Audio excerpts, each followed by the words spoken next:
because what we want to do now is show you how to do numbers, base 10 numbers into binary code.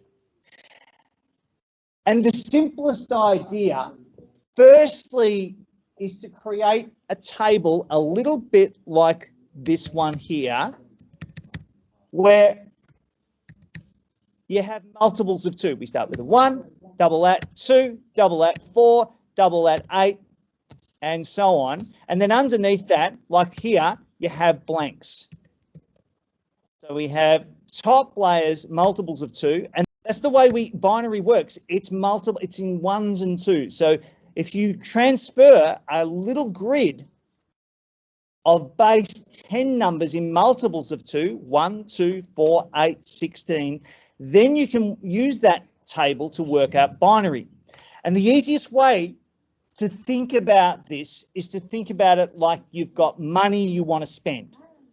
So let's say, I'll make this a bit bigger.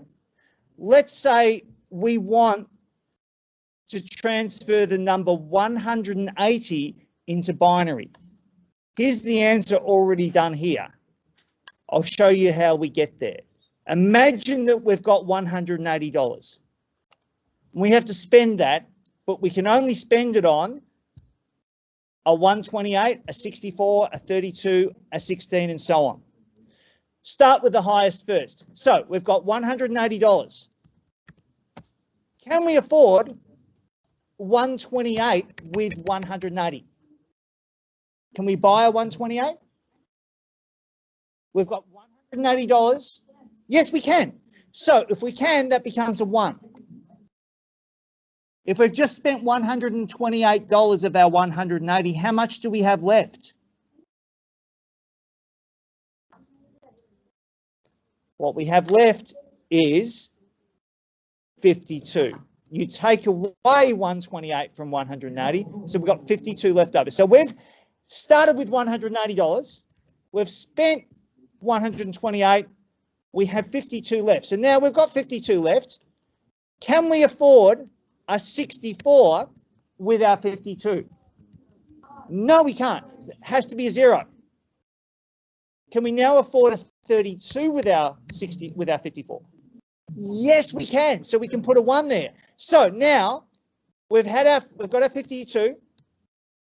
We've spent 32. How much do we have left over? 20, which says it up here. And again, it's a subtraction. 52 minus 32 is 20. So we've got 20 left over. Can we afford a 16 with our 20? Yes, so we can put a 1 there. Now, what's 20 minus 16? 4. So we've got 4 left over. Can we afford an 8 with our 4? No, that becomes a 0. Can we afford a 4 with our 4? Yes, becomes a 1 there. We've got none left over. So can we buy a 2? No. Can we buy a 1? No, they're both zeros. So here's our binary code. 10110100. That's the way to work it out. To think of it like you have money to spend buying elements of a grid of base 10 numbers multiplied in multiples of 2. Does that make sense? All right. So now you can have a go at these ones. If it's a 21 and we've got 21, can we afford a 128? No. Can we afford a 64? No. We've got 21, so this is the one on binary code. Can we afford and this is actually Aaron's, and he's typing the zeros in now. So thank you, Aaron. You keep going. So well done. Aaron's typing them in. Can we afford a 32 with our 21? No, that's got to be a 0 there. Can we afford a 16 with our 21? Yes. So that becomes a 1 there. If we've just spent 16 out of our 21, how many do we have left? 5. Can we afford an 8 with our 5? Can we afford an 8 with our 5? No, we can't. So that's a 0. Aaron's already got the answers in there.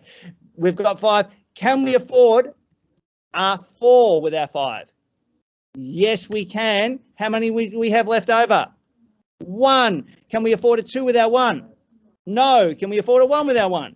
Yes. So 21 in binary code is 10101. All right, Aaron, you're a champion. You've worked this out too. Well done. I have made a recording of it, and I'll make this available for you as well. So if you weren't sure of that, you can come back to it later.